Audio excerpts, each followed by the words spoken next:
আসসালামু আলাইকুম। ওয়ালাইকুম আসসালাম রহমতুল্লাহি ওয়া বারাকাতুহু। নাম কি আপনার? আমার নাম জহুরুল ইসলাম নয়ন, জহিরুল ইসলাম নয়ন। কোথা থেকে আসছেন? নারায়ণগঞ্জ। নারায়ণগঞ্জ থেকে আজকে ঢাকা আমাদের অফিসে আসার কারণ কি? আসার কারণ আমার ফাইল ডেলিভারি। আপনার ফ্লাইটের ফাইল বুঝে নেওয়ার জন্য। হুম। আপনি কি আপনার ফ্লাইটের ফাইল বুঝে পেয়েছেন? হ্যাঁ, বুঝে পেয়েছি। আপনি কোন দেশে যাচ্ছেন? আমি সৌদিতে যাচ্ছি। সৌদি আরবে যাচ্ছেন। আপনি কি আগে বিদেশ ছিলেন, এবার নতুন? নতুন।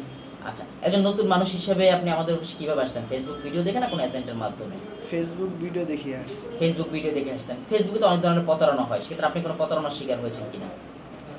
প্রতারণার শিকার হই নাই, কিন্তু আমার একটু সময় বেশি লাগছে। একটু সময় বেশি লাগছে।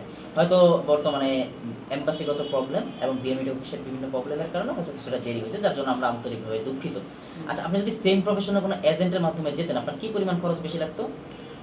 লাখখানি খরচ বেশি লাগতো। মিনিমাম 1 লাখ টাকা কম বেশি লাগতো। তার মানে আপনি 1 লাখ টাকা কম খরচে আপনার পছন্দের প্রফেশনে যেতে পারতেছেন, তাই তো?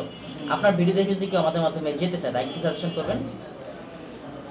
সাজেশন করবো, আসেন এখানে দেখেন, দেখে সবাই এসে দেখে নিজের বিবেচনা অনুযায়ী যাবে, তাই তো? হুম। সম্মানিত ভিউয়ার, যারা যারা ভাইয়ের মতো সৌদি আরবে বিভিন্ন পেশা স্বল্প খরচে স্বল্প সময় নিযুক্ত আপনাদের স্বপ্নকে বাস্তবায়ন করতে চাচ্ছেন, তারা আমাদের স্ক্রিনে দেওয়া নাম্বারে যোগাযোগ করুন। আমাদের একজন ভিসা স্পেশালিস্ট আপনাকে সকল প্রকার তথ্য দিয়ে সহায়তা করবে। লাখো মানুষ স্বপ্ন পূরণ করেছে আমাদের হাত ধরে, আমরা আছি আপনার অপেক্ষায়। দয়া করে কলটি কেটে না দিয়ে 1 থেকে 2 মিনিট অপেক্ষা করুন, আমাদের ভিসা স্পেশালিস্ট আপনার সাথে যোগাযোগ করবে। ধন্যবাদ।